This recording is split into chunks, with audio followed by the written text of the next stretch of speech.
Bonjour à toutes et à tous. Alors aujourd'hui, je vais vous parler du lien entre l'autofiction et le profilage, parce que ma société, bien évidemment, regroupe tout ce qui est le monde du cinéma, l'autofiction, de l'écriture, et le monde de l'analyse, du profilage. Alors les gens, effectivement, des fois, en tout cas, on m'a souvent demandé c'était quoi le lien, parce que ils avaient l'impression que j'étais dispersée. Alors qu'en fait, bon, quand bien même, j'ai envie de dire pourquoi pas, hein, mais in fine, je ne parle pas de plusieurs choses à la fois, mais je parle d'une seule chose. À savoir que quand vous écrivez votre autofiction, vous devez aussi apprendre à faire de l'introspection, à comprendre vos émotions, à vous analyser. Et l'apport, en tout cas de ma société, donc Aitika, sur l'autofiction, c'est que je vais vous donner des outils pour analyser vos discours, dans cette dimension fictive, donc grâce à votre autofiction, et puis à analyser aussi de manière philosophique et psychologique, vos récits. Donc ça permet à la fois, effectivement, de garder une distance, par rapport, à vous, tout en étant vous, mais dans cette dimension fictive grâce à votre imagination. Donc ça, c'est essentiel.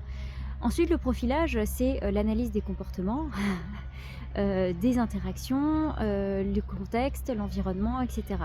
Donc je ne sais pas si là vous voyez le lien peut-être de manière un petit peu plus claire, mais c'est de l'analyse constamment. Donc en fait, l'idée de l'autofiction, c'est d'apprendre à se connaître pour mieux forcément se comprendre, s'anticiper et donc mieux connaître le monde qui nous entoure. Plus vous allez vous comprendre, plus vous allez développer aussi votre empathie grâce à l'écriture de vos récits et plus vous serez apte à comprendre l'autre. Et c'est en étant apte à comprendre les autres que vous pourrez donc aiguiser vos analyses en matière aussi de profilage, d'analyse des interactions des autres, etc. Donc ça permet aussi de déconstruire un peu tous ces préjugés, toutes ces constructions systémiques, etc. pour in fine retrouver un peu l'essence, quelque chose de plus, en tout cas, fondamentale, en tout cas pour aller droit au but, hein, j'ai envie de dire, sans vouloir faire d'analogie, etc. Mais voilà, donc pourquoi l'autofiction particulièrement, comme je disais, parce que c'est déjà parce que je suis passée par là et que sans le savoir j'avais écrit ma propre autofiction et que j'en ai vu les effets très prometteurs sur moi, sur mon environnement, tout ça. Et parce que ça a fait appel à l'imagination et que plus on aiguise son imagination, plus on arrive en tout cas, on peut prétendre après à mieux prédire l'avenir grâce à tous les mondes possibles que l'on va élaborer, grâce à nos scénarios, etc.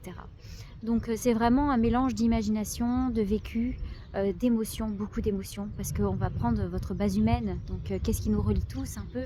Eh bien c'est cette interconnexion grâce à la reconnaissance de chacun en l'autre qui est fort, en tout cas cette reconnaissance qui est forgée par l'émotion, le système émotionnel, tout ce qui est aussi la manière d'être, la manière de fonctionner dans un système, etc. Donc tout cela va créer effectivement des liens beaucoup plus étroits entre les individus.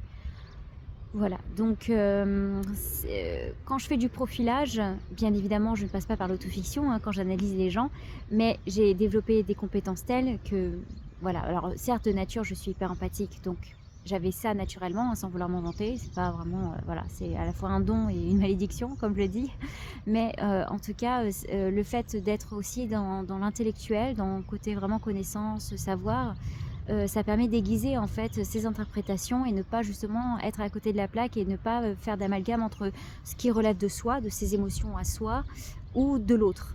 Et ça peut paraître facile, mais en fait c'est pas si facile que ça, parce qu'au début on sait que ça vient pas de nous, enfin en tout cas comme moi en tant qu'hyper-empathe, ça vient pas de nous, on sait pas d'où ça vient, etc. Et plus effectivement on lit, plus on élabore des scénarios, plus on se comprend, plus on apprend à se connaître, et plus on arrive en fait à dissocier les choses, à distinguer, à faire voilà, le distinguo entre, entre ce qui vient de soi et ce qui vient de l'autre, et ça permet donc de mieux se projeter en l'autre de manière objective et non subjective, et atteindre en fait nos objectifs, que cela soit professionnel ou personnel.